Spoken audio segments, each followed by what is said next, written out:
नमस्कार, स्वागत है आपका सीएम 24 में।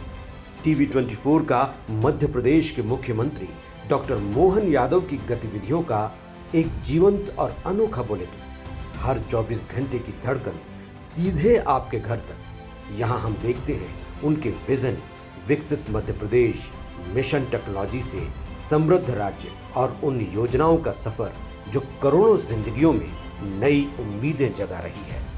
रियल टाइम अपडेट्स, ज़मीनी पहल और जनता के बीच पहुंचते फैसले, यही है सीएम 24 की असली पहचान। सीएम 24, जहां हर घंटा बनता है इतिहास।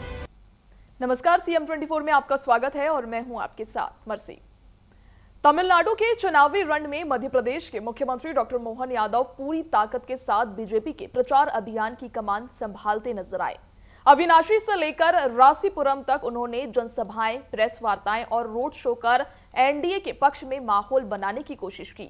सीएम यादव ने कहा कि प्रधानमंत्री नरेंद्र मोदी के नेतृत्व में देश विकास की नई दिशा में आगे बढ़ रहा है और तमिलनाडु भी इस बदलाव से अछूता नहीं रहेगा। उन्होंने विपक्ष पर महिला सशक्तिकरण और विकास के मुद्दों को रोकने का आरोप लगाया। चुनावी प्रचार के अंतिम दौर में उनकी सक्रियता ने सियासी पारा और बढ़ा दिया है। अब सबकी नजर 23 अप्रैल के मतदान पर टिकी हुई है। देखिए report. CM doctor Mohan Yadav का तमिलनाडु चुनावी दौरा। अविनाशी में प्रेस वार्ता, एनडीए पर जोर। जनसभा में भाजपा प्रत्याशियों के लिए अपील। रासीपुरम में भव्य रोड शो, शक्ति प्रदर्शन। महिला सशक्तिकरण और विकास पर तीखा हमला। 23 अप्रैल मतदान पर टिकी सबकी नजर। अविनाशी में आयोजित प्रेस वार्ता में मुख्यमंत्री डॉक्टर मोहन यादव ने एनडीए की मजबूती का दावा किया। उन्होंने कहा कि तमिलनाडु में इस बार जनता बदलाव के मूड में है और बीजेपी गठबंधन एक मजबूत विकल्प बनकर उभरा है। सीएम यादव ने कहा कि केंद्र सरकार ने तमिल संस्कृति और विकास को हमेशा प्राथमिकता दी है। उन्होंने कांग्रेस और डीएमके पर हमला बोलते हुए कहा कि महिला सशक्तिकरण जैसे मुद्दों को राजनीतिक कारणों से रोका गया, जिसे अब जनता समझ चुकी है। उन्होंने कहा कि नारी शक्ति वंदन जैसे निर्णय देश की महिलाओं को सम्मान देने की दिशा में महत्वपूर्ण कदम है। अविनाशी विधानसभा क्षेत्र में आयोजित जनसभा में मुख्यमंत्री डॉक्टर मोहन यादव ने भाजपा प्रत्याशियों के समर्थन में जोरदार अपील की। उन्होंने कहा कि ये चुनाव सिर्फ सरकार बदलने का नहीं बल्कि तमिलनाडु के भविष्य की दिशा तय करने का चुनाव है। सीएम ने पूर्व मुख्यमंत्री जयललिता का उल्लेख करते हुए विपक्ष पर सवाल उठाए और कहा कि कुछ ताकतें मजबूत महिला नेतृत्व से घबराती है। उन्होंने कार्यकर्ताओं में जोर भरते हुए कहा कि हर बूथ पर संगठन को मजबूत करना है और जनता तक विकास का संदेश पहुंचाना है। जनसभा में भारी भीड़ देखने को मिली और माहौल पूरी तरह चुनावी उत्सव से भरा रहा। आज के इस अवसर पर समापन की बेला में हम हैं। अब से 25 मिनट बाद चुनाव प्रचार बंद होगा, लेकिन आप क्या उत्साह उमंग देख करके हमारी सबकी अम्मा जयललिता के उस विचार के साथ भारी जीत होने वाली है, जिसके नेतृत्व में एनडीए चुनाव लड़ रहा है।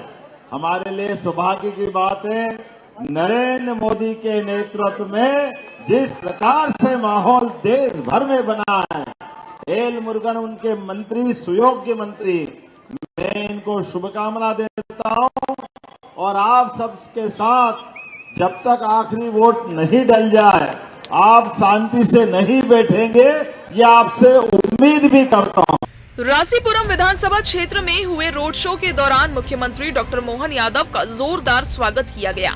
इस दौरान उन्होंने भाजपा प्रत्याशी डॉक्टर प्रेम कुमार के समर्थन में जनता से वोट की अपील की। सीएम ने कहा कि एनडीए इस बार भी बहुमत के साथ सरकार बनाएगा और विकास की गति को और तेज करेगा।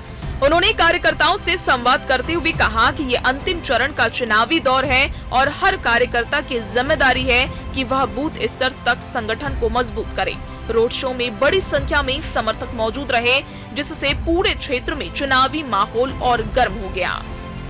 तमिलनाडु का चुनाव इस बार बेहद दिलचस्प और बहुकोणीय मुकाबले में बदल चुका है।